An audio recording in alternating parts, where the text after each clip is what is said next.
3, 2, 1. It's go time. Welcome to the show. It's go time. This is the ultimate podcast for salespeople and sales managers that are looking to get their money right, looking to get their business right, gain more confidence in the arena of sales.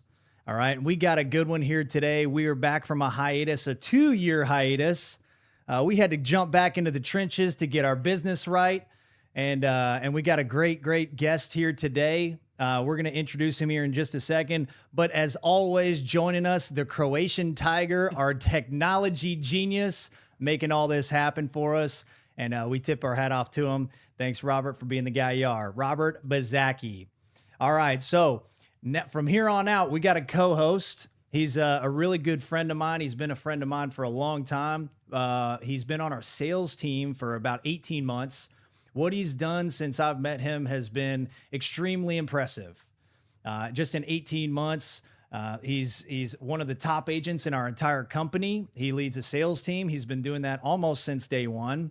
And in the last year, he received the award in our company of Rookie of the Year. And he's one of the most driven, most determined, most courageous, disciplined young men I ever have known, right? And it's just an absolute pleasure to be doing this project with you. I know what he's done for our team. I know what he's done for our company. And it's just an absolute honor and pleasure to welcome Dylan Wynn to the podcast. Welcome to the show, Dylan Wynn. One hell of an intro. I didn't know you were going to do all of that. Hey, neither did I. Here we go. All right, and we got a good episode here for you today. And nobody, I think, can speak to this better than Dylan. And that's really how to get started in sales, right? Because, not a lot of us start off in sales with a lot of confidence. A lot of times it's something, we've never done it before, right? And that can be scary. There's a lot of uncertainty. There's fear. A lot of times we don't have money. And, if you're in a commission role, like, hey, man, we got to get it done and we got to get it done quick. And so that's what we're going to be talking about today is, even if you're not starting off in sales, I think these tips and tricks and the mindset shift is going to be really, really important to really help you elevate your business in the short term and long term. And that's what it's about. So Dylan, did you start off hot in sales or what? No, man, I actually sucked. I sucked pretty bad. Yeah, me too. Me too. Yeah, it was, dude, I just wouldn't listen to anyone, honestly. I was just so scared to say I sucked at something. Yes. But then numbers don't lie. Mm-hmm. Yep. And it's weird because like you were talking about how to increase your confidence. Mm-hmm. It's giving yourself the ability to look stupid. Yeah. Like you have to be okay with saying I'm a suck at this so bad. Yeah. And that's okay. But that's okay. I just gotta do it. Yeah. And that's how I feel like if you give yourself that permission, you will build confidence no matter what. But if you're like, dude, I'm the best at this off the rip, and you're like, dude, this sucks. Okay, I'm still the best anyways. And you just keep moving and you're just not aware of what's happening. Then you like miss all your flaws and you can't even learn. That's right. You're like, oh, that person. You just become so like aware of everyone else's flaws, but you don't even know about your own. And then you just kind of get kicked in the butt the whole time. Are we allowed to cuss? I guess. I don't know. What do you think, Robert? It's up to y'all. I'll let you make the first cuss. That's all right. Let's try to keep it PG, okay, PG-13, I guess. But you know what? Whatever. But dude, it's like when you allow yourself to get your butt kicked and you're aware of it. Yeah. Then you just learn. And then I feel like that is a true purpose of building confidence. Yeah. Yeah. So we got to put our ego to the side, right? Because a lot of times folks coming into sales, we have an ego. We have an ego of where maybe we want to prove something to the other teammates. You look around and you see confidence, right? Perhaps, and you don't know really what's going on with that person. But a lot of times it's tough to ask for advice when you're seemingly around a bunch of studs. But if you're on the right team, then those guys will appreciate that you come to them and ask for advice. What are my 3 favorite words? PG version. Is I screwed up, right? Is I screwed up? Is like, man, I screwed up that deal. I screwed up the approach. I screwed up in the close. I screwed up in my schedule. Man, my finances are screwed up. Like, man, like you don't have to go through this alone. And I think that's lesson number 1. It's like, dude, you don't have to go through this alone, right? Our president at our company says isolation is the only way that you fail. And I think that's a true statement. You know, if I ever look at anybody whose production's dipping or finances or anything like that, you know, it's almost across the board that it's because in some way, shape, or form that person's isolated. And by not asking questions, letting that ego stay in front of you, like it's not your shield, right? It's your kryptonite. And so being vulnerable, that's why I really appreciate about you and your team, and it is being really vulnerable. You know, it's like, what's really going on in between our ears? What's really going on in your business? What's really going on in the pitch, right? When you're presenting whatever you're presenting. Yeah. So that's really important. So get the ego to the side, right? And you wouldn't ask very many questions. I like that because Yeah. this is gonna be so weird. Hey. I was watching this podcast with Mr. Beast in it. Awesome. And it was explaining his, like, he released some like business thing that he, like, his business guidance. But one of the steps is that one of the answers, consulting. You know, you need to be consulted on certain things. Absolutely. And I feel like people who were like, oh, I know everything, I got this. You know, it's like they're the ones who get screwed up. I'm only saying that because that was me. Yes, I was me like, too. oh, I can do this all by myself. Yep. But it's like, no, man, like Alex Ramosi says, like you just break it down of what's going on. If you could hire someone or you can ask mentorship from someone, Yes. you might as well, because Yeah. it gets you way more faster where you actually want to be. 100%. I heard from somebody, hey, the only shortcut in business is mentorship, right? And if you're a part of the right team, if you're a part of the right group, you've got mentors around you, at least one, right? Somebody that put a bet on you, that they see something in you that you can win. Oh, right? And you need a sales team that does that. Yes. I've heard so many horror stories. Thank goodness this is my first sales experiences with you. It's like actual full commission. But I can see like what happens to people who are just surrounded by, you know, people who don't want to get it, who are performing under the standard. And you know, so if you're not in a position that doesn't put you in a sales team like that, then I'm gonna say it, like, I think you should leave. Yeah. You might need to look for something else, and that's okay. And that's okay. Because environment's everything, especially in sales. Oh yeah. And there's a lot of sales organizations that aren't. I mean, I do a ton of interviews, and you know, a lot of people get the wrong idea just off the rip. It's like, oh, you're a sales team, so I already have this stigma, and it's because they've been through 2 or 3 sales organizations. That's burn and churn. It's just hire whoever, you know, hire 30 people, and then only 2 stick, and that's their business model, and that's okay for them. But you know, ultimately, it is about making sure that you have a team. So. You know, if you go back a few episodes on episode number 1, actually, and how to find, how to find the right sales path is like, dude, if you interview the teammates, right? So we, for our final interview for a guy the other day, you interviewed him with 5 teammates. Yeah, right. Man. Yeah. So, I just love this aspect of like, you know, if this person's going to join your team, join your organization, going to get super close to the guys who's here. For me, my guys are everything, right? 100%. Like I have a sticky note on my card that I just put up, says, I develop successful men. Whammy. Let's go. And, you know, I see that every single day. And the guys who I've on now, they mean so much for me. That's part of my business. Yep. So if I'm bringing someone in, I shouldn't have the final say. They have the final say. Yeah. And, you know, we just talk about this all the time. If it's not hell yeah, it's hell no. That's right. Because culture is everything. It's everything. Because it takes one bad, what does it say? It takes one bad person to really turn everything around. 100%. The rotten fruit theory, right? Yeah. You know, you got your basket of fruit, and then you got one rotten piece of fruit. It's a very short amount of time before it starts hurting the other stuff. And we've seen that several times on our team personally, and other teams in our sales organization as well. So I love that. So what else is important? Like what do you wish that you knew when you started, if you could just like grab D-Win day 1 of training and be like, do this and you'll succeed way freaking faster, or be happier or more fulfilled or happier with yourself? I really want to say staying in the abundance mindset. I didn't even know what that meant when I first started. Sure. It's overused. Yeah. And when I started, I was my contracts and everything was late. So I had to do an extra week of training. Funny enough, you didn't pay me because you're like, dude, you're about to make a lot of money. I remember you saying that. It's like, come on, Pat.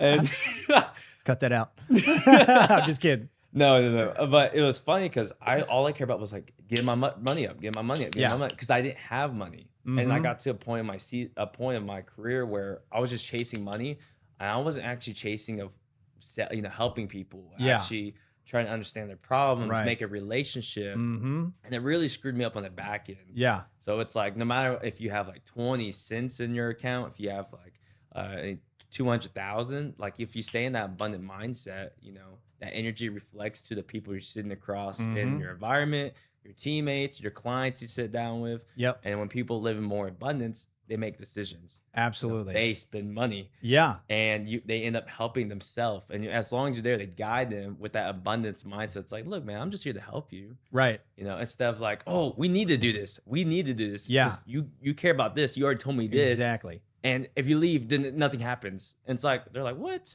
No. Trust me. They're like, what? They get thrown away when I was like, what? No, you got to do this one. Because he told me I used to upsell a lot. Yeah. Now I downsell a lot. Right. Exactly. It's not worth it. If they can't afford it, it's not worth it. So abundance mindset. So the opposite of abundance mindset is scarcity. Exactly. Because when people are in scarcity mindset, they don't make decisions. They're very indecisive. They don't spend money. They don't trust people when they feel scarce. And that energy will always reflect, because sales is always a mirror of who you are. And depending on the energy, vibration, and the person you display on a consistent basis, it's where everything you'll receive back. Mm-hmm.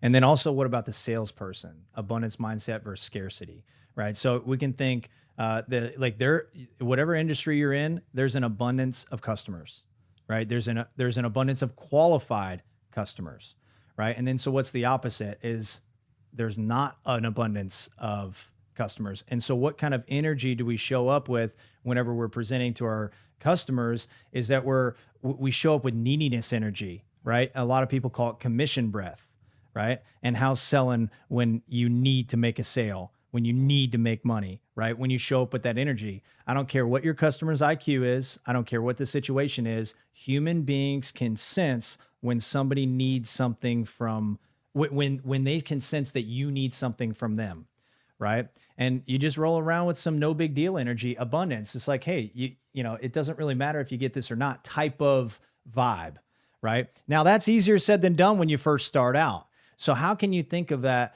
What kind of advice would you give somebody that maybe doesn't have money, but like needs money, but how can you see the dichotomy there and the conflict? For sure. So what would you say there? So basically, hold on, let me think on that. That's a good question. It is. That's a really good question. It's tough. It is. You're kind of stuck in a corner a little bit. Yeah, because you just started, you don't have money, but you need money. I think if you just gotta grab that person and you gotta tell that person like, hey, this is not a job. This is a career. And the longer you're able to think of future self, long term, baby. Long term. Exactly. The easier it gets, because then you realize if you put yourself in the perspective of, let's say for me, I said a year ago, it's like whatever I do today, it's going to impact who I am a year from now. Mm-hmm. And it makes every single thing worth it, every single lesson worthwhile. And like, I know at the point where I didn't have money, dude. I was, trying to pay for all the debts off and everything. I was so scared. So like, dude, this person's beating me. And you just got to cut out the comparison, and you have to take on the perspective of, am I building a job or am I building a career? And if I'm building a career, am I working for money or am I learning how money works? And if you gave yourself that ability of, I'm learning how money works, everything's successful.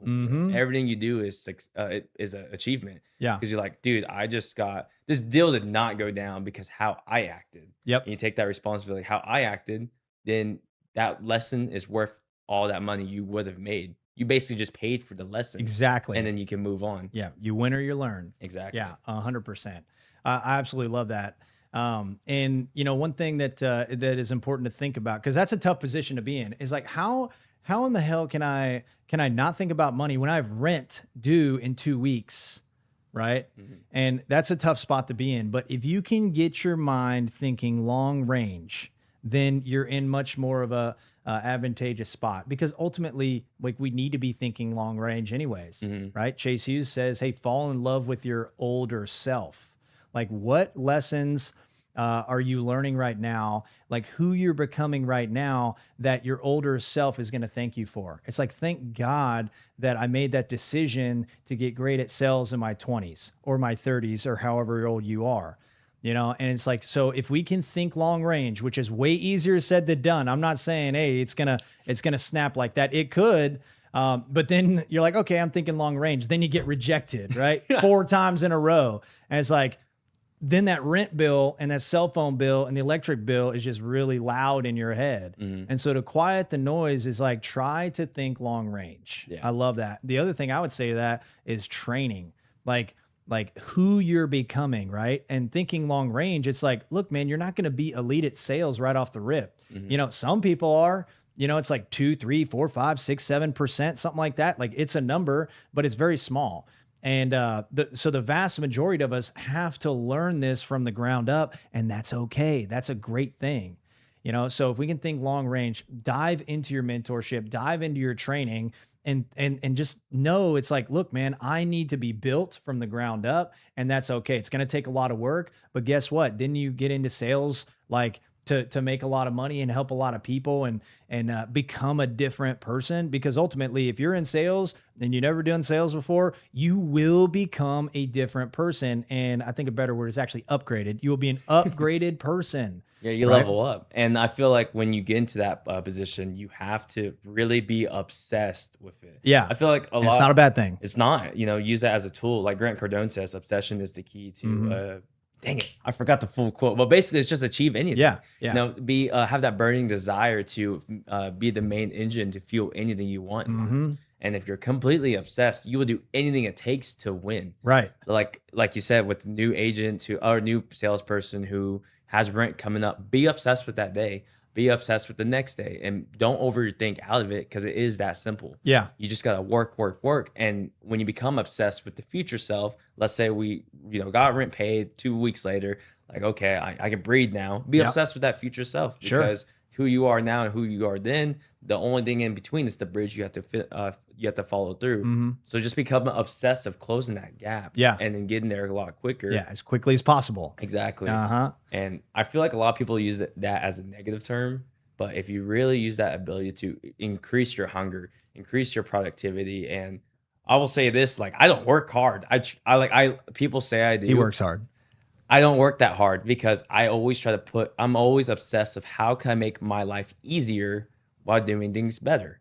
And so then it puts you in the mindset of like, I'm super obsessed of creating systems, because systems makes things easier. Yeah. And if you become obsessed with that future self, because I know myself is running off systems, and any financial book that teaches you to build a business says systems. Absolutely. How to scale a business. Oh, dang, I always forget The science of scaling. Yes, science of scaling talks about putting a process, SOPs, and putting in systems.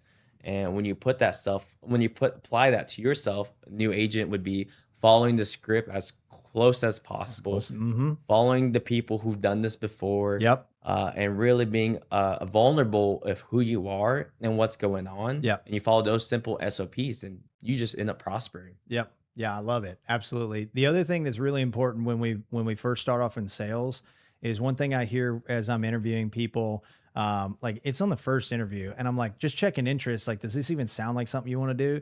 And they're like, yeah, I'll try it out. It's like, that's almost automatically a disqualifier for me. It's like, this does not sound like a dude I want to go to war with, or a gal I want to go to war with. You know, it's like, try it out. It's like, hey man, we're going to the front line. It's like, yeah, I'll try it out. It's like, dude, the bullets are going to fly. You're going to see some casualties. Like, it's going to be a battle. Real. And so it's the commitment mindset versus just try it out. And so you got to commit. You got to commit to like getting great at sales. And that is something that anybody, and I believe this wholeheartedly, is like, if you got a little bit of determination, if you got a little bit or a lot of bit of ambition, right, and you want to make a better life for yourself, it's like, why not commit fully, right? Commit fully versus try it out. Because if you've got a plan B, if you got a plan C to this deal, then when the going gets tough, that voice is going to be very loud. It's like, oh, I could just go back to doing that thing. For me, it was serving tables. I can always go back to serving tables, right? That's always going to be on the table if you serve tables. If you serve tables, you know what I'm talking about. You serve tables. Oh, yeah. That's where we yanked you out of. Yeah, yeah. So there you go. And now we're a member of that country club. It's awesome. It was cool. That worked out. So, but yeah, the commitment versus try it out. So did you ever have that, or were you committed fully right off the No, rip? man, I was not fully committed when I first I started. know. That's why my sales reflect it. I was Isn't that interesting? Try it out. Sales go down. Commitment. It goes up Uh-huh. always, and it's funny because I did this when I was in school, so I was like, okay, Yeah. I'm gonna rock this out, and then I graduate. I'm gonna finally use this diploma that I'm gonna get, There we go. and no, That no. luxurious piece of paper that we spent 70 grand on. Oh yeah, Yeah. just to get like a 60K salary, 65, There we go. 70. It's like, man, there's people who spend years, decades paying that off. And I think what really made me commit was the fact of like this job, this career we're in, it's way too hard just for you to try it out. All right. If you're just here to pay your bills, you're just here to like live day by day, you're gonna be in and out. I promise you, I was in the same boat. And if you're just here to pay bills, this is too Yeah. hard. Go get another job. Like you can pay your bills anywhere else. Yes, you But can. if you actually want to prosper, you have ambition to whatever goals you want to do, this is a good spot. Any sales is because it gives you the ability to get paid based off who you are. Yeah. And if you're constantly evolving who you are, self-developing, Yeah. learning more about finances, anything that actually surpasses the quote unquote standard education, for some reason your income always follows. Because Interesting how that your works. income will never succeed your self-development. Yeah. And if you constantly push yourself and you commit, because what's the worst thing that's going to happen if you commit? Go back to your old life. Oh, no. So you might as well just commit, man. Yeah, might as well. And exactly. I want to ask you, because it took you 2 years, man, to commit. How did you get to that point of where you needed to commit? Well, I wanted to quit many times. Just rolling through our career, and I originally got into sales to honestly, like not to be able to play at a $40 golf course instead of the $15 municipal golf courses. It's like I had very small aspirations. I was just like, I knew I didn't want to refill the ranch and butter ramekins and refill the bread oven at Outback Steakhouse. I didn't know where I wanted to go, but I knew where I didn't want to be. And then my roommate was, he wasn't asking for beer. This was at the time. He wasn't asking for beer money anymore. He wasn't asking for gas money. And I'm like, all right, man, I'll try that out. And try that out, right? And so, isn't it interesting? So I went into it with the try that out mentality, and I wanted to be successful, and I wanted it to happen for me. But looking back, and I didn't know this at the time. It's a little sneaky. It kind of hides in the shadows. Oh yeah, I'm committed. Well, maybe not. It depends. Take an honest look. And so for me, it was I did the math. I was watching a Grant Cardone video, and he's like, do the millionaire math. I'm like, what's that? And he's like, dude, how long is it going to be till you're a millionaire? And I'm like, okay, well, I saved $1,000, like $1,500 in my first 2 years from where I started. So I had like $400 when I started, maybe less. And then I had $1,900 after 2 years. So I did the math. I'm like, if I go on this trajectory, I don't know what the math was, but I remember whenever I did the math, I was going to be 1,200 years old by the time I was a millionaire, like assuming no compound interest. I didn't know what compound interest was at the time, but I just did the math. I'm like, I'm going to be over 1,000 before I'm a millionaire. And then I'm like, this is not going to work. Like how I am operating right now is just not going to work. And then, so that's when I made my like first real commitment, like, look, can it be done? And I'm looking around and there are people that are successful around me in my company. Okay. And I looked around, I'm like, okay, it can be done. So what are they doing? What do they know? What are they saying? What's their schedule that I'm not doing? And I'm just copy and paste. Right. And so I was just copying and pasting. And, but that was the real thing, is doing the math. And I'm like, I'm going to be 1,200 before and like the only person we know that's 1,200 is Yoda. Right. And he's from a galaxy far, far away. So like it wouldn't have happened for me unless I changed something. So if it's not working out for you, then we need to change something. I like that you allow yourself to be challenged. I feel like a lot of people hate feeling like offended, a challenge. Yeah. I'll tell you this. I hate being challenged. Sure. Because I know I'm about to learn something. Yes. And in life, there's always pain. Like you're gonna suffer pain. Life's hard anyways. And so you always have to put yourself in the challenge situation of it. Should I do pain that's meaningless, or should I do something that's worth sacrificing for? Hell yeah. Because a man who fears pain over, failure, well, it's gonna experience both. Mm-hmm. And so if you put yourself in perspective of, I will always make sure that I will choose not failing over pain, because I'm gonna feel pain anyways, then all of a sudden your life just starts going up and you're not able to stay complacent where you need to be. Like you said, I did the millionaire math and it challenged me, and I'm like, dude, this pain sucks. Yes. I'm gonna feel this pain for the next 1,000 years unless I change today. Fuck no. I broke it. Dang it. That's all right. And I'm gonna figure out how to work this thing out. And you became committed. You tried it out, committed, and we always recommit. Yeah. I feel like a lot of salespeople don't realize that. Yeah. And see, that's the key is it was a commitment, but it wasn't a forever lasting long commitment, right? Because you got to commit and you got to recommit. And sometimes that's in between prospects. Sometimes that's in between leads. Sometimes that's every day. Sometimes that's a week. So I've had commitments that have lasted a year or longer. And I've had commitments that have lasted minutes, seconds, right? It's like, hey, when they give me this objection, because we knock on doors, when they give me this objection at the door, I'm committed to say what I'm supposed to say. And then they give me the objection, and then I don't say what I'm supposed to say, and then I get back out. Like my commitment evaporated within 15 seconds. So you got to commit and then recommit and just continue to recommit, or else we're on a slippery slope of what our buddy Brendan Slocum says is a slow death in sales. Especially when you get into sales, a lot of people think like, oh, I'm in sales, it's always going to be like this. No, man, mentally, financially, and everything. It's always like this. Like if you just zoom in, it always looks like it's going up and down. Yeah. And that's us committing, recommitting, uncommitting sometimes. Yeah. But if you actually zoom out from the very get-go, we talk about long-term thinking. Long range. It's always going up. Yeah. And the further you go back, the straighter the line all of a sudden appears. That's right. So like anyone started, like it sounds scary to commit, but just commit for the day. Yeah. Commit for the week. Commit for the presentation you're about to do. That's right. Commit for the customer in front of you. Commit to the phone call you're on, and just commit to that. And always put one foot in front of the other. You always constantly commit, and then all of a sudden, 18 months later, here you are. You start seeing progress. And if you're that type, as our coach Mike Chu says, he said, human beings are wired for small wins.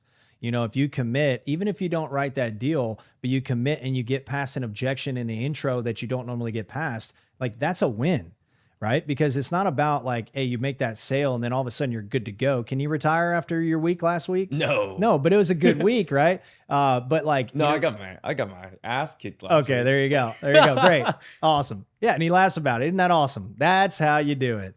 And so you got to commit, recommit, and then you start seeing progress. Right. And then when you zoom out, you look back and you're like our buddy Connor Moody over here, unrecognizable after a year. And, if you're getting started in sales, if you're doing these things, at a pretty high level, then you're going to be unrecognizable in a very short amount of time.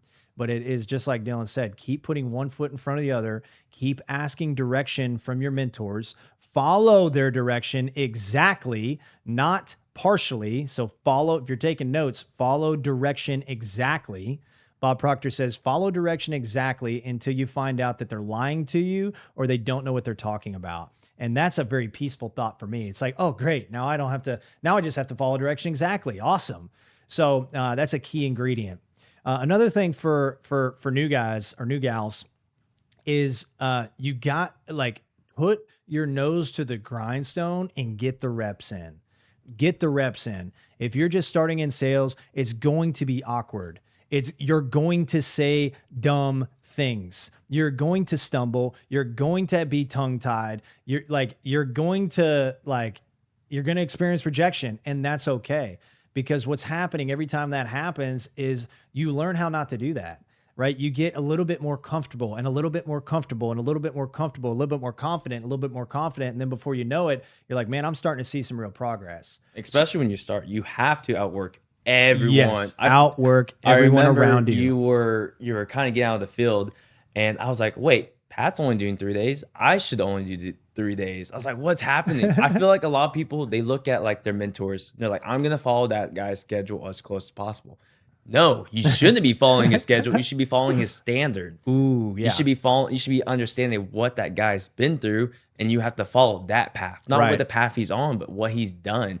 And especially in our business, we only work 4 days.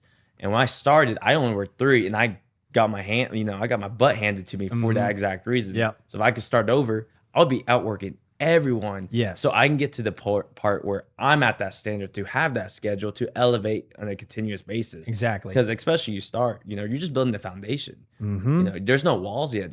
You don't even got the ground settled yet. Yeah. You got to go through when it's raining. You got to go through when there's a tornado outside, when it's snowing. You just go out, do the grunt work, and actually put the hours in. And all of a sudden, the foundation's done. Yes. And then the wall goes up. Yeah. And then you got a roof. And then boom, your schedule can be different because you're protected from the storm. Because you put in the work to build a house that's going to protect you and whoever you want in it. There you go. Yeah, you got to put in the reps. You got to put in the reps. And that's that's an easy thing to measure too. It's like, look, what are all the guys around me working? What's their schedule? And just start tacking on extra on the end, right? Like if people are taking an hour for lunch or whatever, all right, then, hey, condense that down, right? It's like, you guys have ran with me. Like, do I take a lunch break? If I do, I eat the sandwich in one bite and I say, let's go, right?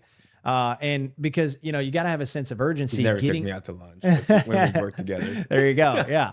Yeah. We'd be sitting down at a home and he's like, I'm so hungry. And then Pat pulls out like these peanut butter crackers. Or he'll ask for candy from the customer with. He's like, hey, he's hungry. Can you have that? There you go. There you go. And yeah, man, I mean, it's about condensing time frames. And I know for me, as far as eating out in the field or like while I'm working, like big meals out in the field, like that, they make me lazy. That slows you down, right? And sometimes after we have a tough, first half of the day or whatever, it's like, oh yeah, I deserve a break. I need a break after that one. And it's like, maybe, but no, what you need to do is you need to get to the next experience as quickly as possible to bury that previous experience that you just had, right? So it doesn't linger, right? So imagine, you're at the tail end of your week, and it's, let's just say it's 4:00, right? And like the deal's on the hook, it's about to go down. And then all of a sudden something happens and it doesn't go down, but you still have time on the clock, right? You still have time on the clock, and like you can either stop or you keep going. And it's like my strong suggestion is you just keep going when the going gets tough if you got time on the clock,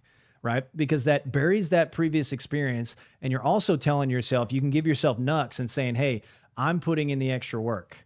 I'm putting in the extra work. And I'll tell you this, is hard sometimes. That's easier said than done, isn't it? Yeah, my first week, man. It was my birthday. I was not gonna work. I remember calling you and was like, hey Pat, I think I'm gonna go home. You're like, one more house, one more customer, one more presentation. I was like, Pat, it's my birthday. I'm getting kicked in the face right birthday now. Apps, baby. Birthday apps did not go down, but it's, at the time it was so hard for me to understand like what I was actually building was, the mental callus you need to have through the reps that you're not forcing, you're encouraging me to do. Yeah. Because now it's like, if I'm having a tough day, like I know how to finish strong regardless of the result. Because either I can get my butt kicked, which I do every week, and say, if I get my butt kicked, I'll literally be on driving home, or I guess everyone drives home, and decompress of what I could have done better or what lesson I need to learn. Yeah. Because Alex Hormozy says, you will always lose until you learn, then you win. And that's exactly how winning works. Yeah. And when you sit down and understand why I'm losing and how to win, then you start winning and then you start pushing.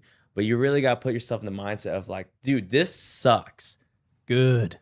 Keep going. Because everything sucks when you first start. Yeah. Yeah. I love that.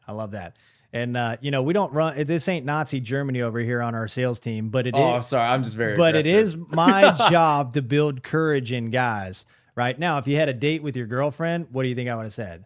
Go on that date, right? Yeah. For your birthday. But, it was like a Tuesday or something like that. It's like, dude, have a birthday on the weekend. But like, we've got to instill courage in ourselves. And one of the best ways to do that is to push ourselves. Oh, just real quick. When Yeah. we don't feel like pushing. I committed that I was working my birthday. He didn't force me to work. Ah, there we go. I committed to it. I don't remember. He was holding me accountable. There you go. That's right. Because everything inside of us says, oh, yeah, it for whatever reason, substitute birthday for anything. It's like, oh, I've done enough. Like, it's okay. I can get it tomorrow. I can get it next week. Those are dangerous thought processes to listen to, right? Andy Elliott says our mind is not our friend, right? And we're in a performance-based career, right? Did the Chicago Bulls yank Michael Jordan out when there's 60 seconds left on the clock? Never. Did the Los Angeles Lakers yank Kobe Bryant out when there's 60 seconds on the clock? Never. No. A matter of fact, he banged 2 free throws after he pulled his Achilles. Yeah, man. Or tore his Achilles. Sorry, completely. Exactly. And so, isn't it interesting when the fourth quarter hits for you, whether it's your fourth quarter of your day, the tail end of your day, the fourth quarter of your week, the tail end of the week, fourth quarter of your quarter, or fourth quarter of the year, why do we have the urge to pull ourselves out of the game? You're the star player of your own business. So when you think about that, don't bench yourself, right? It's like there's already enough setbacks and things that happen in sales, uncontrollables and controllables, that kind of mess with it being perfect all the time. Yeah. Right. And so we don't want to be the brakes of our own. There's already brakes that happen, right? In a car reference, right? Gas or brakes. There's already brakes that happen. Whether it's the adversities, whether it's the, bad timings, or maybe it's like if you're in car sales, hey, you're getting somebody qualified, but then their credit shuts down. In our business, it's health. It's like, okay, everything's good. They're on board. We're doing the deal. And then they get declined, right? That stuff happens. So you don't want to be the brakes of your own business. So don't pull yourself out in the fourth quarter, right? So nobody's like, oh yeah, LeBron's so good at the first quarter. He gets so many points in the first quarter. Kobe's such a good starter. What do we remember him for? Closing, right? Closing out in the fourth quarter. So think about your days, think about your weeks, and think about your goal periods in that thought process. And I promise you, when you harness that thought and you take action around that thought, like magic starts to happen, right? We had a new guy that started this week, and he's like, man, I don't think it's going to, like, this has been just a tough week, man. And it's the last day, and it's like 4:30, 5 o'clock, right? We go till like 8 or 9 or longer. And I'm like, man, you are right around the corner for your breakthrough, but you have to be ready for it, right? You have to have the intention for that. You have to be like, hey, I'm going to finish my day, right? You have to have the right attitude, because that can be demoralizing, right? And especially new guys, like, man, he doesn't know. Like, he just thinks, hey, man, it's just, this is what it is today. It is what it is this week. It is if you give up. Like, what's going to happen if you bench yourself towards the end of the day or the week or what have you. So make sure you finish. Yeah. If I could choose between two sales people, and somebody starts quick or somebody that finishes strong, give me the guy that finishes strong every time. There's something magical. Both are important, right? But the finishing strong is going to be super important. And that's a matter of fact where you can beat other teammates, right? If you're competitive, like to outproduce them, to outwork them. You're talking about outworking everybody around you. It's like most people are going to bench themselves, and they don't even know they're benching themselves. Matter of fact, they can even come up with excuses on why. It's like, oh yeah, I'm tired. Oh yeah, that makes sense, right? But I have, whatever excuse. I can't even think of them because I've laser blasted them out of my mind. I can't even think of any anymore. But you got to finish. And the psychology is so weird because everyone forgets that you're the narrative of your story. Come on. God first, he's always writing the story, but you get to choose how you perceive those words to you. It's funny because, like, you can put 100 people in one room and listen to one speech. Everyone has a different intake of how they put it in. Yeah. You're the narrative of any story, of your story. So you get to dictate all your inputs. You get to dictate the minds, the thoughts that come in your head. Very hard sometimes. Trust me. Oh yeah. Got some last week. Easier said than done. Yeah. Always. Yeah. Absolutely. But you just got to be very cognitive of, like, I get to choose what happens. I get to choose what's next. Yes. And you might have a really bad deal that just went down, but, like, okay, how can I change this situation to make me the narrative, to make me the main character of my own story, move on? Like, you brought up Michael Jordan. That's what made me think of this. Awesome. Is every time he plays a game, he literally looks at the star player, and he's just mentally, like, I'm gonna crush you. No, right? not even that. He pretends that they talked crap behind him. Oh, nice. There you go. And he's like, I'm gonna destroy this guy. And he'll go up to the guys like, I'm gonna crush you because you talk so much crap behind my back. And they're like, what are you talking about? I like you, Michael. Yeah, they call him, they're like, Black Jesus, I love you. And they're like, nope, I heard what you said. And they never said it, but he gave himself that what you said. That's awesome. Yeah, he gave himself that perspective of like, I'm giving myself these lens so I can win. And it shows you that you can be the narrative. You can give yourself the goggles to view life differently to get this result. And I thought it was really cool you mentioned that. Yeah, 100%, man. I love that. So if you're a new guy out there, like just know that you're on the right path, right? If there's a seed that's planted that you wanted to be in sales, it's for a reason, right? If you want to have a higher standard of living for yourself, that was given to you by the man upstairs for a reason, but it's not going to be easy. It could be easy when you start, who knows, but most likely not. All right. And so put on your battle armor, know that it can be tough, but make sure that you come in with the right perspective of like, hey, I'm going to commit and I'm not going to try this out, right? Commit, I'm not going to try this out. It's super important because ultimately, I don't know exactly what the number is, but it's like double, triple, or quadruple the sales and profit versus somebody who's trying it out, seeing how it goes.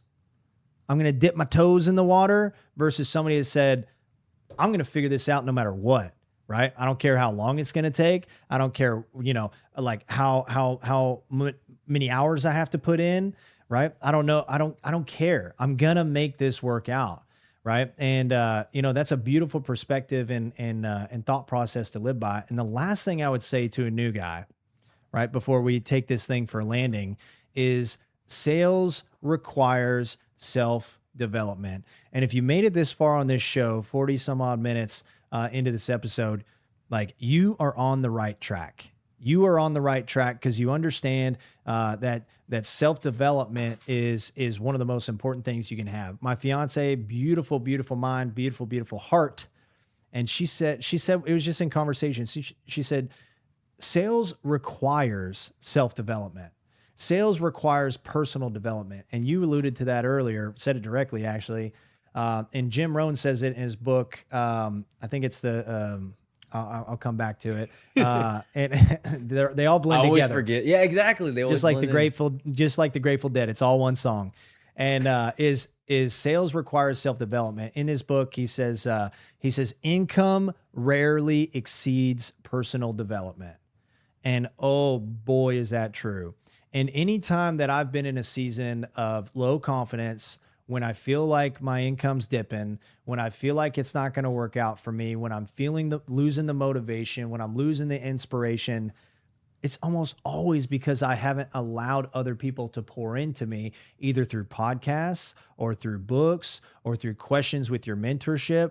And if you want to get great at sales, you have to go down the path of self-development consistently, right? And I know that resonates with you, D-Win, because, if you go to these guys' house, I mean, they got, 3 bookshelves. They've loaded up with books. They're constantly listening to podcasts, and like, you got to be on your hunt. You got to be on your search for the answers, right? For the shortcuts. Like, that is the only shortcut, is to get information that you don't know that somebody else knows that's probably giving it to you for free, right? And a book is what? Like at max $30, and you get to download somebody's career, their life's work in their words just by reading it, And so do you agree with that statement that sales requires self-development? I agree 100%, man. Because like we started from the beginning, it is a reflection of who you are. It's a pure mirror. Yeah. Any pros you have, dude, you're going to see it.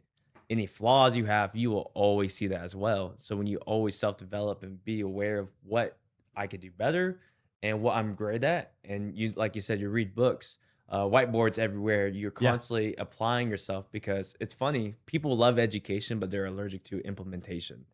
So you got to apply this knowledge, because if you're just reading all this stuff and you're not applying it, then you're actually not even self-developing. You're just making your brain bigger, but you're not moving your life. Sure. So the self-development part is you got to develop, then you got to apply it to yourself. And apply. Great point. Andy Frisella calls them success zombies. Success zombies. Yeah, something like that. I love that. Right. That's just like, I'm watching YouTube all the time, but then we're not going out and do the work. Like if you want the recipe, it's self-develop, go out and apply, right? What did I learn? Self-develop, go out and apply. Basically work your ass off, right? And then come back and evaluate. Self-develop, go out and work, come back. Hey, what worked well? And when you get on that rotation, like before you know it, you're going to be unrecognizable. Your results have to go up. Your results have to go up. So if you want to guarantee in sales, then dive deep into self-development. Go out and apply it into your field and into your craft. Come back and evaluate either to yourself or to your mentors, and then go back to self-development consistently. And when you run that circle, that rotation over and over and over again, right? Sometimes it's not going to feel like you're making any progress, but I guarantee you 100% certainty, your results are going up. You just might not see it coming into your bank account just yet, but I promise you. Right. And this dude over here, we haven't said it yet. I meant to say it in the intro. He earned $168,000 in his first calendar year of sales, and he's running that play. Right. And after I got my head out of my keister after 2 years, I was running that play. Right. And so because you got to go on the hunt, you got to go search for the answers, you got to implement what you talked about, and then you got to come back and review. Right. Like what is Tom Brady and Peyton Manning known for? And sure, a bunch of others. They watched a bunch of game film, right? And so that's the evaluation part, right? First one in, last one back on the evaluation. So we can't forget about these three pieces. Yeah, because you don't learn how to swim by just reading about it. You That's actually right. have to go do it. You have to go do it. And it's funny that you just talk about the commitment part, because it's been in my head the whole time. Yeah. Is the water does not get warmer the longer you wait. So you have to commit. You got to jump, and you can figure out later just by applying what you know and doing it. Yeah. Exactly. I love that. I love that. I love that. Anything else you would say to a new guy or a new gal that might be starting off in sales? Maybe they're about to start into sales. What else would you say? I think the last thing I would say is just trust yourself that you're going to make it work as long as you're working, as long as you're trying your best every single day. As you say, giving your best version of yourself that you can muster. That you can muster. Right. And as long as you know you're pulling your highest version of yourself as you can daily, and you're pushing every single time, it's always going to work out. So I trust in yourself. There you go. I love that. Trust in yourself, because sometimes we lose trust out there.